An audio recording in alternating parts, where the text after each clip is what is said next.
तो कैसे हो गाइस। तो आज के इस वीडियो में मैं निकल रहा हूँ देश की राजधानी से लगभग 3000 किलोमीटर दूर भारत के एक ऐसे छोर पर जिसे भारतीय इतिहास का काला अध्याय और अंग्रेजों का बनाया हुआ जिंदा नरक भी कहा जाता था। वैसे वो जगह इतनी ज्यादा दूर है कि दिल्ली से कोई डायरेक्ट फ्लाइट भी वहाँ के लिए अवेलेबल नहीं है।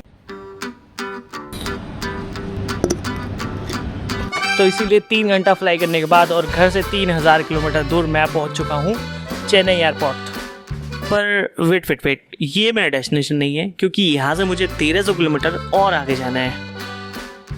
आज मैं आपको एक ऐसी यूनिक लोकेशन पे लेके जा रहा हूँ जिसके बारे में यार हमें कभी नहीं पढ़ाया जाता ना कभी बताया जाता है, क्योंकि इंडिया का वो पार्ट जो 1943 में ही इंडिया के आज़ाद होने से पहले ही आज़ाद हो चुका था। और एक सबसे इम्पोर्टेंट बात, हमारे देश की आज़ादी की लड़ाई भी वहाँ से लड़ी गई थी। हमारा देश भारत वैसे तो 200 साल तक भारत अंग्रेजों का गुलाम रहा, लेकिन 1857 की क्रांति के बाद जो भी क्रांतिकारी अंग्रेजों के खिलाफ आवाज उठाते तब ब्रिटिशर्स उनकी आवाज को दबाने के लिए या तो उन्हें फांसी पर लटका देते या कैदी बनाकर विद्रोह के डर से उन्हें मेनलैंड से दूर एक ऐसे आइलैंड पर भेज देते जहां मौजूद थी एक भयानक जेल, जहां पर कैदियों को इतनी यातनाएं दी जाती, इतना तड़पाया जाता कि उनके प्राण तक निकाल लिए जाते।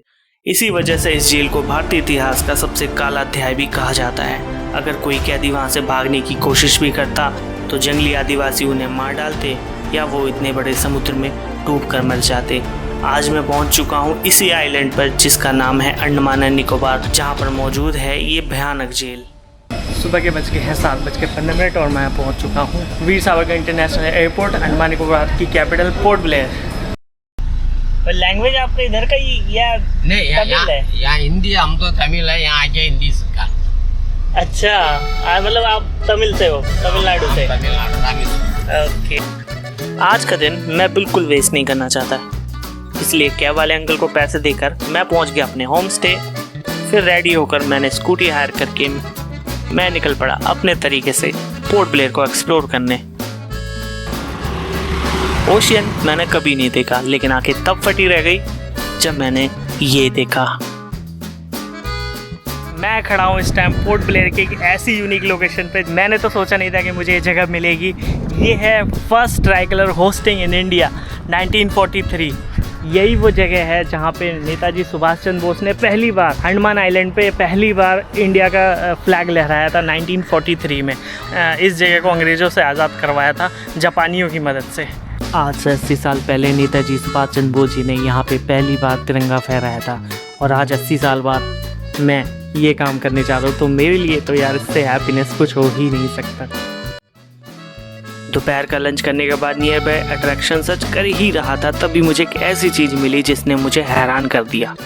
एक मिनट पहले ना आप ये देखो। वैसे तो अंडमान आइलैंड पर 4 तरह की जनजातियां रहती हैं, ग्रेट अंडमानीज, ओंगे, जरावा और सेंटिनलीज ट्राइब, और इसमें सबसे खतरनाक और जानलेवा है सेंटिनलीज। तो यार क्या कमाल की जगह है, जोनल एंथ्रोपोलॉजिकल म्यूजियम।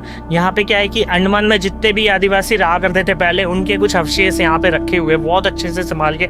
उनकी नाव पतवार और जो उनके हथियार हुआ करते थे वो भी रखे हुए हैं, क्योंकि गवर्नमेंट जो इंडियन गवर्नमेंट है वो उनको सपोर्ट करती है, इसलिए उनको अकेले में रहने के लिए छोड़ रखा है। नॉर्थ सेंटिनल आइलैंड करके एक आइलैंड है, पर वो आइलैंड पे क्या होता है कि जब भी कोई भी इंसान उधर जाता है तो वो उसको मार डालते हैं, चाहे वो कोई भी हो। अभी 2018 में किसी को मार दिया था उन्होंने, वो अमेरिकन था, वो वहाँ पे उनकी मतलब इंटरव्यू वगैरह ऐसा कुछ लेने गया था, तो वो गिफ्ट वगैरह लेने गया था, लेकिन उसको मार डाला था उन्होंने। तो ये बड़ा ख़तरनाक था। और आज मैंने जब चेक करा नेट पे कि मैं सुबह जब आया था तो फ्लाइट मेरी उसके ऊपर से ही आई थी भाई, बहुत डेंजर था भाई। मैंने चेक करा नेट पे तो मुझे दिखा कि मेरी फ़्लाइट जो उसके ऊपर से गई थी, और वो बंदे किसी को छोड़ते नहीं है, वो मार डालते बिल्कुल। हाँ जी, बस थोड़ा और फिर काला पानी जेल वो भी हम लोग देखने चलेंगे। बस आज का दिन इन नज़ारों को देखे बिना वेस्ट ना हो जाए, इसलिए मैं निकल गया हूँ अंडमान के सबसे रिमोट एरिया में, जिसका नाम है चिड़िया टापू। मुझे बस रिलैक्स होना है, थोड़ा चिल करना है।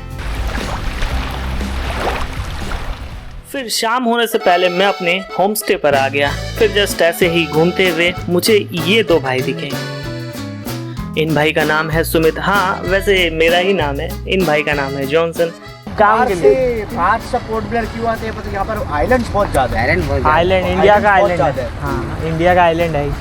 मतलब ना कोई कोई भैया कैसे होते हैं पता, हाँ। यहाँ से घूमने जाएंगे तो हम लोग घूम के आएंगे, अरे मेरे को वहाँ अच्छा बिजनेस मिल गया, क्या देखा वहाँ चप्पल सफाई कर रहा है। ये कौन सी मछली है? पोकारी भाई। जैकफिश बोलते हैं भाई इसको।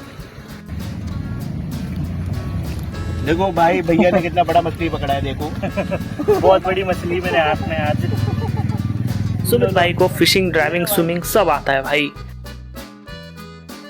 इन दोनों भाई से मैंने बहुत सारी बातें करी और बात करते करते शाम हो गई और शाम से रात, और कब हम पक्के दोस्त बन गए पता ही नहीं चला। साल के बाद अब देखेंगे भैया, जब आएगा तो एक इधर बार रख देता हूँ मैं। हाँ, जब आओगे ना हाँ। तो एक बार हम लोग को, इसका नंबर तो है ना, मैं भी नंबर ले लूंगा, मुझे बताना, हम लोग पोर्ट ब्लेयर घुमाएंगे। हम लोग पास तो गाड़ी है ना अपना। ठीक है भैया, फिर मैं आपसे मिलूंगा। ये देखिए, ये हमारे दिल्ली में रहते हैं भैया, बहुत अच्छे हैं, हम लोग से मिले हैं, बातचीत करे हैं, और भैया दिल के बहुत साफ है यार, दिल के बहुत साफ है यार, इनके तरह इंसान नहीं देखा। चलो मिलते हैं Thank you भाई। भाई। और ये बेवड़ा देख लो, आप देख सकते हैं, पर जिगरी दोस्त है मेरा, और हम लोग तीनों अभी बहुत जिगरी दोस्त बन गए। हम लोग पोर्ट ब्लेयर से और भैया न्यू दिल्ली से है। अभी आऊंगा तो इनसे ज़रूर मिलूंगा नेक्स्ट टाइम। यूट्यूब पे डालना जरूर। फिर आज का दिन कंप्लीट करने के बाद मैं पहुंच गया अगली सुबह। सेलुलर जेल टिकट ले लिया है, लगभग 30 रुपये का टिकट है।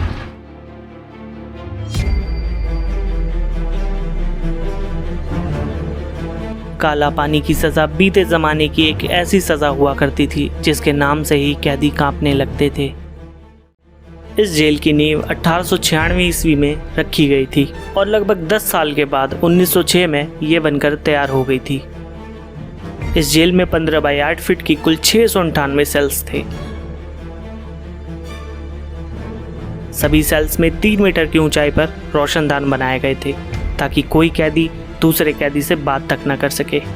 इस जेल को बनाया गया था कीचड़ से भरी हुई जगह पर, जहां पर मच्छर, खतरनाक सांप, बिच्छुओं और जोकों की अनगिनत प्रजातियां रहा करती। अगर कैदी यहाँ से भागने में भी सफल हो जाते तो उनको यहाँ के जो जंगली आदिवासी है वो पकड़ के मार डालते, या फिर वो समुद्र में डूब के मर जाते, या तो एक सबसे बड़ा भयानक होता कि उनके साथ कि यहाँ पे जो सांप और बिच्छू है यहाँ पे बहुत मात्रा में होते थे। और सावरकर जी अपनी किताब में लिखते हैं कि यहाँ पे लगभग 1.5 फीट के कनखजूरे हुआ करते थे उस जमाने में। इतने जहरीले होते थे कि अगर वो किसी को काट ले तो इंसान वहीं मर जाता था।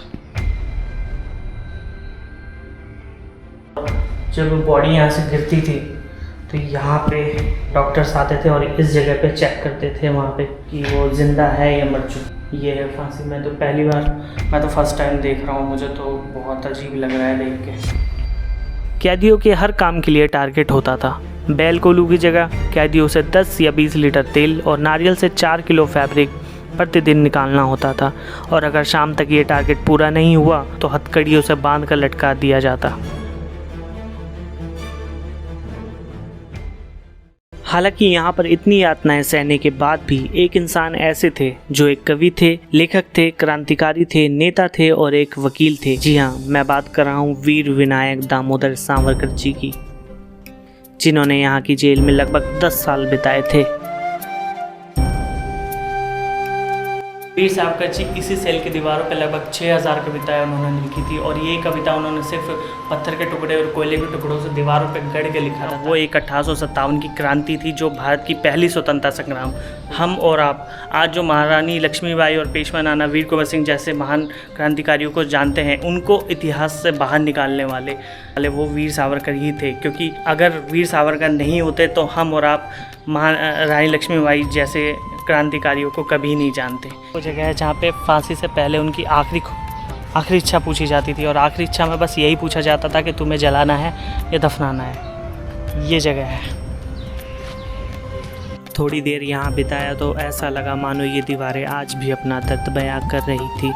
आंखें नम होने को चली थी। ये सब देखने का साहस अब खुद में बचा नहीं था।